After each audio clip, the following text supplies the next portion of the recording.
Hello students, welcome to the class of Understanding the Literature. Today's topic is literature as an expression. See, all of us, all the human beings need to express themselves. They want to express themselves and they ought to express themselves. So the expression is a very fundamental, it is very basic need of all the human beings. Human life is very happening phenomenon. Lot of things are happening with us. Those things may be positive or negative, but they leave some impressions. They leave some impression on us. Sometimes we become very happy, sometimes we become sad. Sometimes we are very hopeful, sometimes we are depressed. These are the different type of moods, these are the different type of feelings and emotions that we undergo. These feelings, just like the currents, they come and they go, but we want to express them, these feelings and emotion, when we are experiencing them. Same is the case with the experiences that we have. As we have already said that the life is a happening phenomena, so a lot of things are happening with us. Some incidents, some accidents, some events, and those events and things and all those incidents shape our life, and we have some experiences out of that, so we want to share those experiences as well. At the same times, as we are the thinking community, we think and we have certain views, we have certain ideas, we imagine, so we want to share these views, we want to share our ideas, we want to share our uh, thoughts. So this is very common so far as the common people's communication is concerned. These are the things that we express in day-to-day life. Literature is also a kind of expression, but this is a different type of expression. Of course, this communication have certain similarities. Day-to-day communication or expressions, as we know, the content is emotions or thoughts or ideas and views and the experiences. Same content is used in the literary expression as well. The medium of ordinary communication or expression is a language. And so far as the literary communication is concerned, literary expression is concerned, the same is the medium. So these two first elements, that is the content and the language or the medium, these are common so far as these two expressions are concerned. Ordinary communication and expression and literary expression. But they differ from each other. And the difference is because of some another factor, some other element. Let's see. I'll give some example. There are three sentences, and first one is that I'm hungry. The second sentence is I'm very, very hungry. And the third one is that I'm dying of hunger. What is here? The first statement is very simple, very plain. It is expressing some fact about the condition of a speaker, that he is hungry.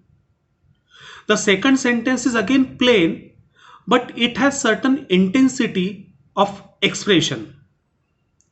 The intensity is underlined by the use of repeated word very, very. I am very, very hungry.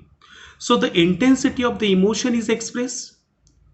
At the same time, urgency of the food is also expressed. Means the second sentence is little bit more effective than the first sentence. The first sentence is very informative, the second sentence is informative, and of course it is little bit influencing as well. And the third sentence is that I'm dying of hunger. So this statement, the third statement, is communicating the fact, informing something that the speaker is hungry. At the same time, it is also expressing the need, urgency of the food. But at the same time, it is leaving some impact on the mind of the listener or the reader. So the third sentence is different because of the intensity. It is more intense. The feeling expressed there, it is made more intense. It is sharpened. Means the emotion is sharpened, emotion is made more intense, and then it is presented. The second thing is that the words are carefully and properly selected. They are selected and arranged in the sentence in this way that the effect will be more, they will be more effective, or they will leave more impact on the listener's mind. But the third sentence has intensified passion or feelings in it. The words are arranged in this way that they will leave the deep impact on the listener. So these are two things are there.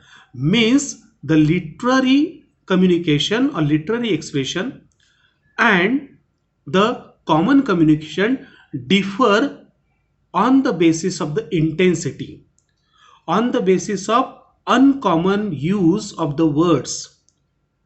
So this is the difference between these two type of expressions. But that is not at all. The literary expression is different because of some other factors as well. We'll take some another example. She is beautiful.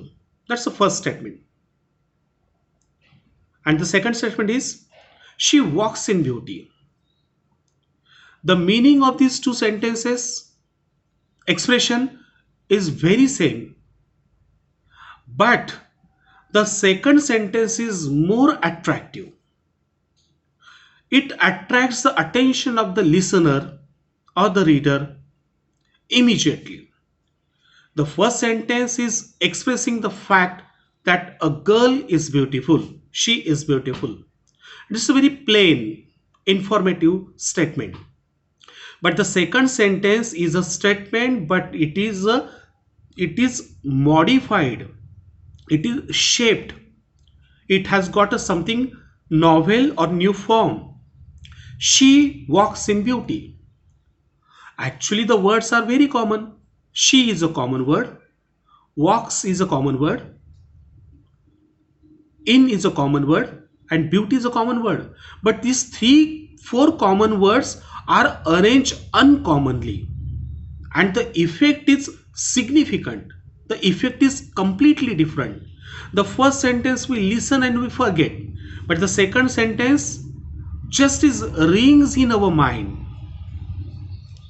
This the difference between the first statement and the second statement is because of the use of imagination.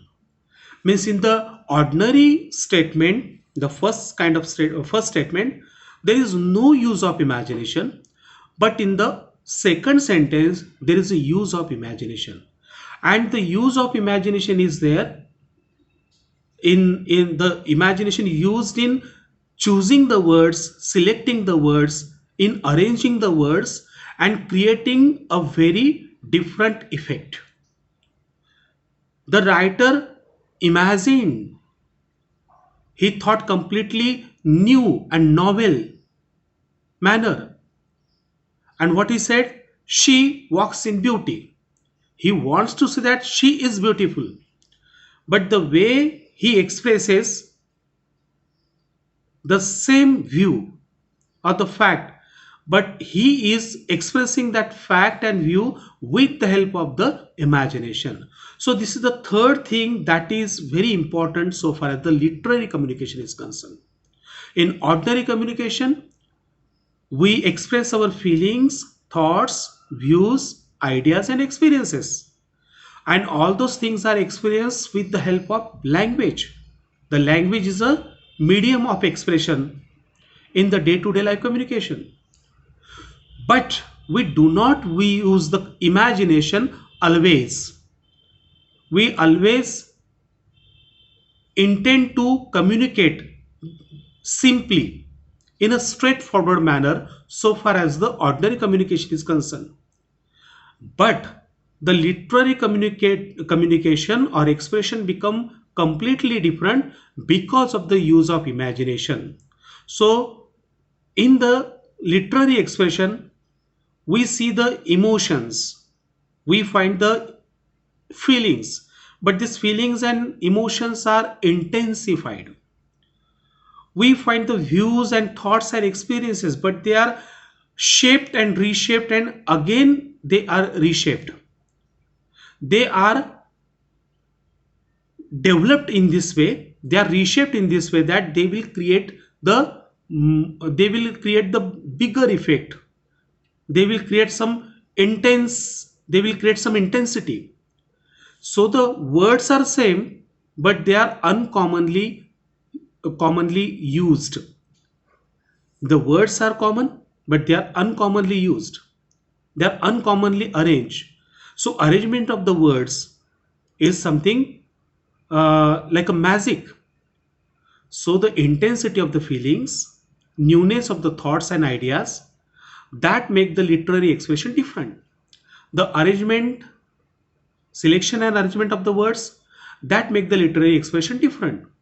And moreover, the touch of imagination make the literary expression completely different from the ordinary expression. But as a common man expresses himself, in the same manner a writer also expresses himself. But common man expresses himself for his practical purposes, and writer's purpose is something different. But both are the expressions. One is a common ordinary expression, and second one is a artistic or literary expression. That is enough for the day. Thank you very much.